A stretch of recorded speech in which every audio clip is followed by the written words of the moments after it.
On est sur Somme 2, versets 1 à 5. Pourquoi s'estimer parmi les nations, ses vaines pensées parmi les peuples? Pourquoi les rois de la terre se soulèvent-ils et les princes se liguent-ils avec eux contre l'Éternel et contre son roi? Brisons les liens, délivrons-nous de la chaîne. Alléluia. Amen. Et l'Éternel continue en disant que celui qui siège dans les cieux, il rit. Le Seigneur se mord d'eux. Amen. Et puis il est pas dans sa colère. Il les épouvante dans sa fureur. L'Éternel dit, les rois de ce monde se sont levés contre son serviteur. Ce serviteur-là, c'est qui? C'est toi. Et s'ils se sont levés, c'est parce que tu as quelque chose qu'ils n'ont pas. Amen. Mais l'Éternel continue encore plus loin. Il dit, brisons les liens. Pourquoi l'Éternel demande qu'on brise les liens? C'est parce que l'Éternel, ce qu'on est en train de te faire, Dieu n'est pas d'accord. Alléluia. Amen. Ce qui t'arrive, Dieu n'est pas d'accord. Pourquoi est-ce que l'Éternel dit, s'ils se sont levés, pourquoi l'Éternel nous parle des liens? Lorsqu'on parle des liens avec quelque chose, j'ai un lien avec mon fils. Ça veut dire qu'il y a quelque chose qui nous lie. Amen. J'ai un lien avec ma fille. Ça veut dire que nous avons quelque chose en commun. Amen. L'Éternel, ils se sont levés contre mon roi et contre moi. Donc, ils se sont levés contre toi. Ça veut dire que c'est contre l'Éternel. Mais ils ne s'arrêtent pas là. Il dit, brisons les liens. Chaque fois je dis ça, mais je ne comprenais jamais. Mais ce soir, le Seigneur m'a enseigné sur ça. Le lien. Pourquoi l'Éternel nous parle des liens? Pourquoi est-ce que il dit brisons les liens? Ça veut dire que tu as le lien avec quelque chose. Il y a un lien qui t'attache. Alléluia. Et c'est quoi le lien? Ça peut être un lien d'esclavage. Ça peut être un lien avec la pauvreté. Ça peut être un lien avec un sorcier. Ça peut être un lien avec un franc-maçon. Ça peut être un lien avec un religieux chrétien. Ça peut être un lien avec un faux pasteur. C'est ce lien qui te tient aujourd'hui en captivité. Et l'Éternel dit, ils t'ont tenu en captivité. Ils ont un lien avec toi. Mais ils regardent, ils se moquent. L'Éternel veut te dire, donc il est capable de te délivrer ce soir. Ça dépendra de ta connexion. Alléluia. Ça dépendra quoi de ta connexion. Et tu vas lever la voix et dire que les liens sont brisés au nom de Jésus. Les liens sont brisés au nom de Jésus. Galates 4, verset 1 à 7. Or, que l'héritier est enfant, je dis qu'il ne diffère en rien d'un esclavage. Alléluia, d'un esclave. Pour qu'il soit le maître de tous. Or, aussi longtemps que l'héritier est enfant, je dis qu'il ne diffère en rien d'un esclavage, quoiqu'il soit le maître de tous. Et le verset 2, mais il est sous des tuteurs et des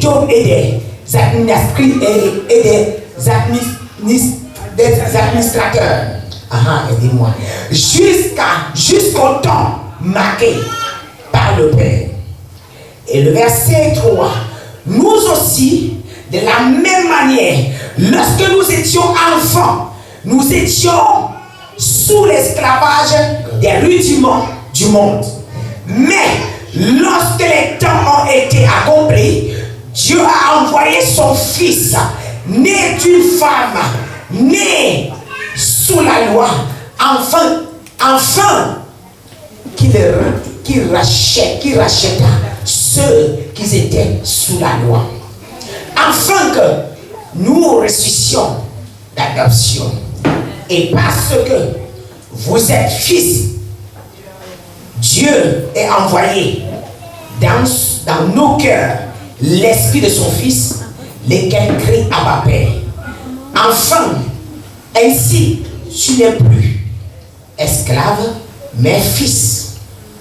Et si tu es fils, tu es aussi héritier. Par la grâce de Dieu. Et quand nous regardons, il nous dit, si tu es fils, tu es aussi héritier. Mais selon le verset, on vient de nous interpeller quelque part. Aussi longtemps que l'héritier est enfant, il ne diffère en rien qu'un esclave. Alléluia. Amen. En d'autres termes, et Paul continue plus bas. Nous aussi, quand on était enfants, on était sous la loi et sous l'esclavage. Pourquoi? Ça veut dire que lorsque on est enfant, on fait des bêtises. Lorsqu'on est enfant, on pose des actes négatifs.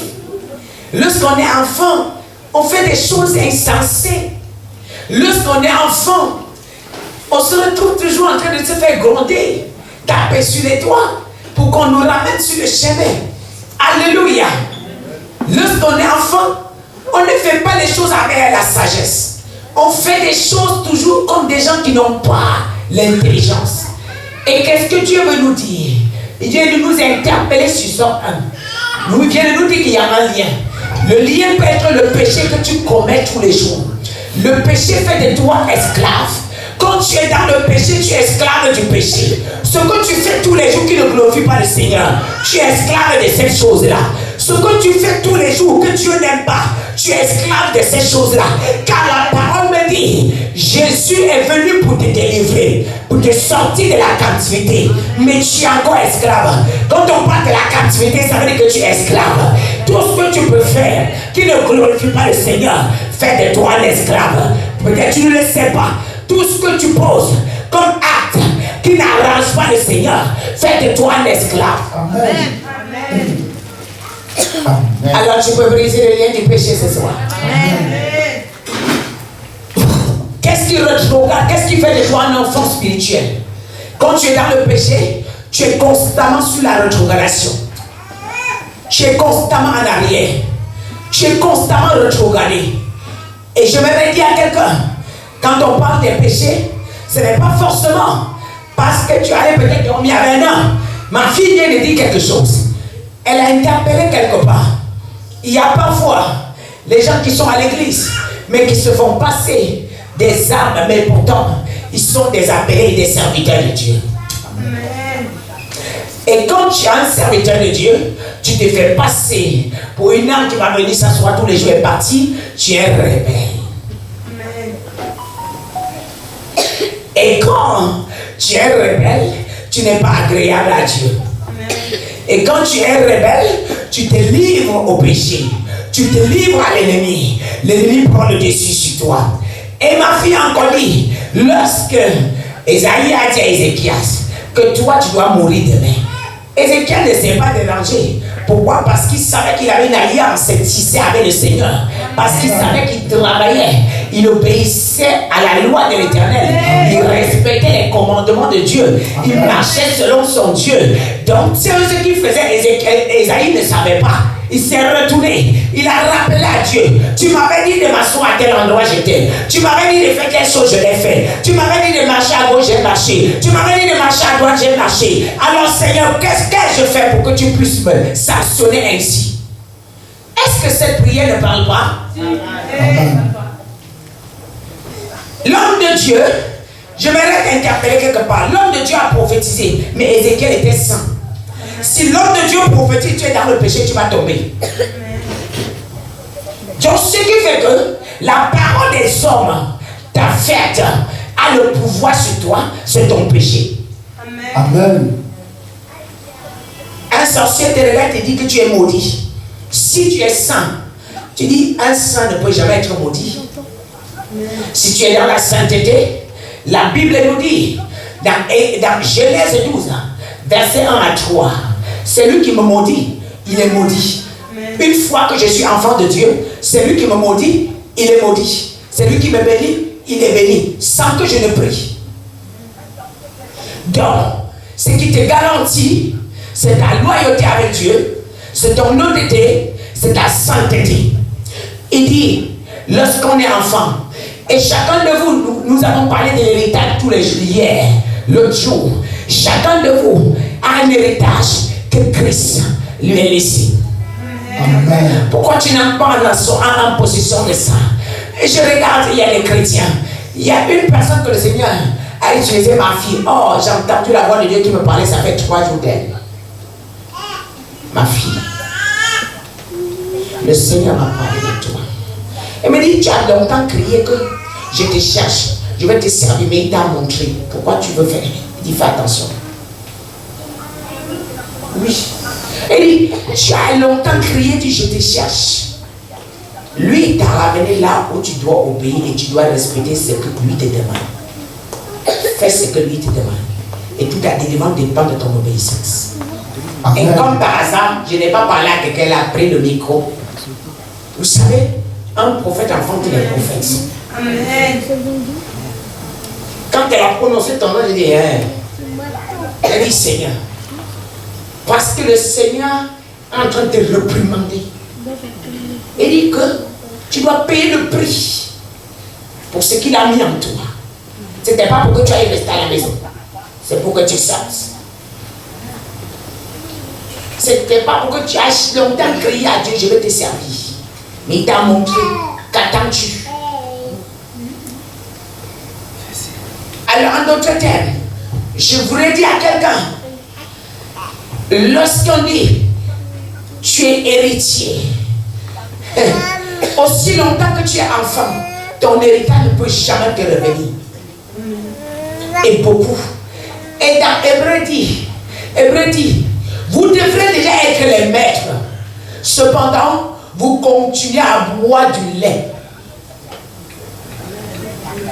Vous devrez déjà être les maîtres. Être maître, ce n'est pas seulement avoir beaucoup de paroles. Ma fille vient de dire quelque chose tout à l'heure. Elle a dit, sortez des sentiments. On ne sert pas Christ avec les sentiments.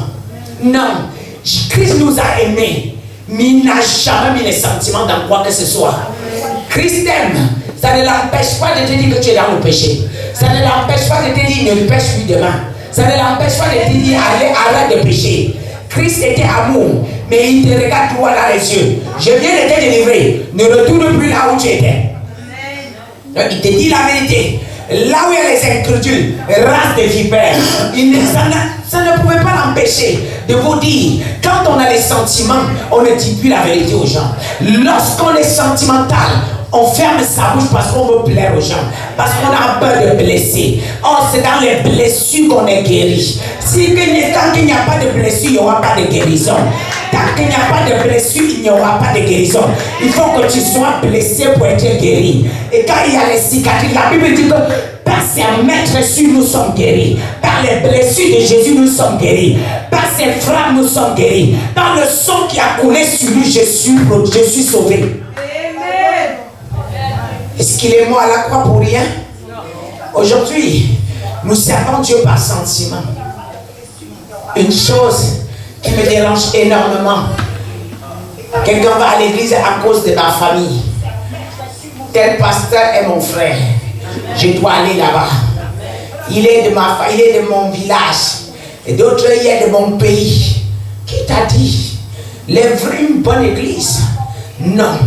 Le Seigneur m'avait dit, avant que je ne commence, il m'a dit, je t'envoie dans les nations. Ton peuple ne se viendra pas de ta patrie. Et ils viendront plus tard. Il m'a dit, je t'envoie, mais ton peuple ne viendra pas de ta patrie. Ils viendront plus tard. Pas maintenant. Donc, ils te repéreront plus tard. Mais les gens qui vont te repérer, c'est les gens d'ailleurs. Et c'est ce qui se passe. Et c'est ce qui se passe. C'est pas vrai? C'est ce qui se passe. Lorsque Dieu t'envoie, il t'envoie avec une parole, avec une prophétie. Et cette chose finit parce que qu'est-ce qui tue les églises? Le caissier doit être mon frère. Amen. Et l'amant doit être ma soeur. Ah, il vient de mon pays, je peux mieux lui faire confiance. Ah, il est ma soeur, quand tu dis que je suis ta soeur, ça me dérange. Amen. Si tu dis que tu es ma soeur en Christ, on est d'accord. Mais quand tu dis parce que je suis de ton village, je ne peux rien faire de plus parce que tu es de mon village. Ce qui peut faire que je ne regarde plus, c'est ta soif avec Christ. Ce qui peut faire que je m'intéresse à toi, c'est la connexion. Tu es connecté, je m'intéresse à toi. Tu n'es pas connecté, comme quand tu viens, tu es l'enfant de ma mère, je ne te regarde pas. Nous avons, Christ est venu. Il a dit, on est venu dire à Jésus, tes frères te cherchent. Il a dit, qui sont tes frères? Qui sont mes frères? Mes frères sont ceux qui font la volonté de Dieu. Il y a un homme qui fonctionne en esprit cœur. Il n'y a pas mon frère. Celui-là est mon frère, je lui fais confiance. Personne, je ne fais confiance à personne à part Jésus. La personne que je lui fais confiance, c'est la personne que Christ me dit, fais-lui confiance. Amen. Parce que j'étais très familial. Mais quand Christ m'a appelé, il a coupé le cordon. Il a coupé le cordon. On peut être ici. Mon frère, là, tu ne le sauras pas. Je ne suis même pas sûr que je prierai pour lui en première position. Ni en dernier. Peut-être même parfois, jusqu'à il réclame. Ça, faites très attention. On a créé les églises. Le caissier est ma soeur. C'est mon mari qui a la caisse. C'est mon frère qui a ma fille doit prendre les offrandes. C'est elle qui va. C'est ton église. C'est ton église. C'est ça qui a tué l'église. Alléluia. C'est ça qui a tué l'église de Jésus. Tu viens d'où? Ah, je viens de tel pays. Ah, je peux lui faire confiance. Dieu t'a dit de lui faire confiance. Ah, le pasteur là est d'où? Ah, il est ivoirien. Ah, je suis ivoirien, je dois aller là-bas.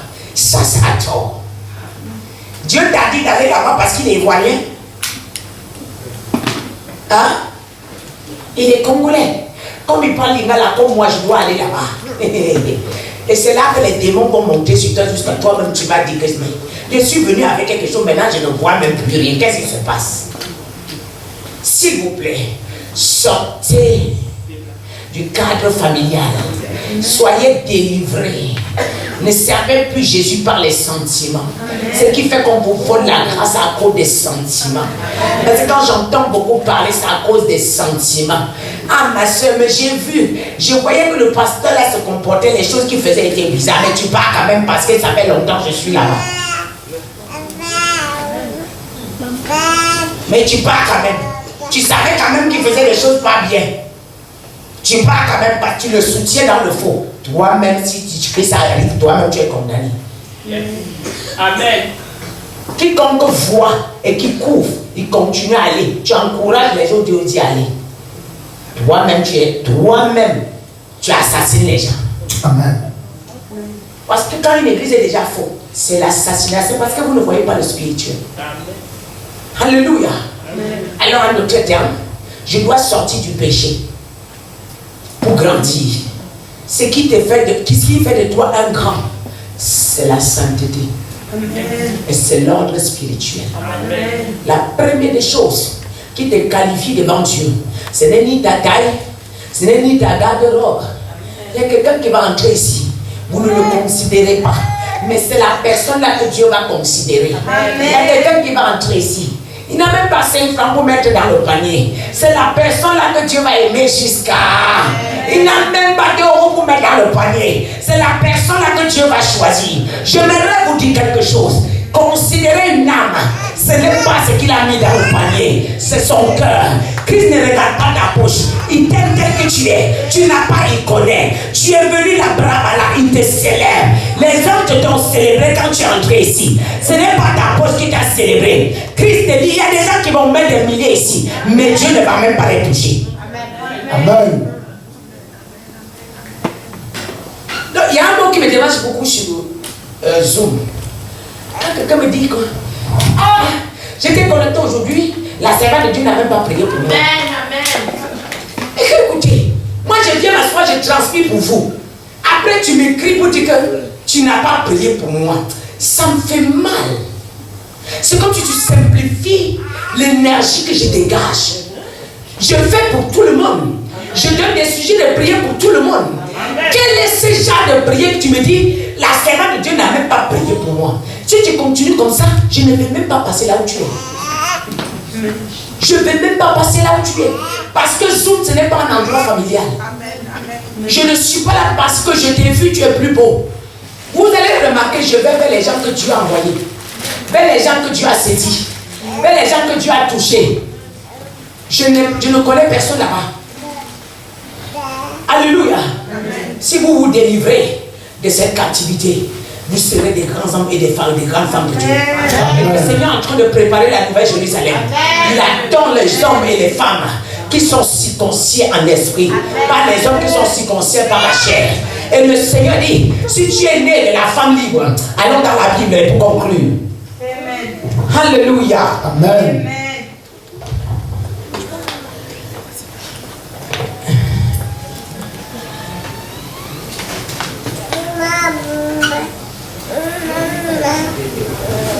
Galates 4, verset 22 à 31, il dit quoi? Car il est écrit, Abraham a eu 2 fils, un de la femme esclave et un de la femme libre.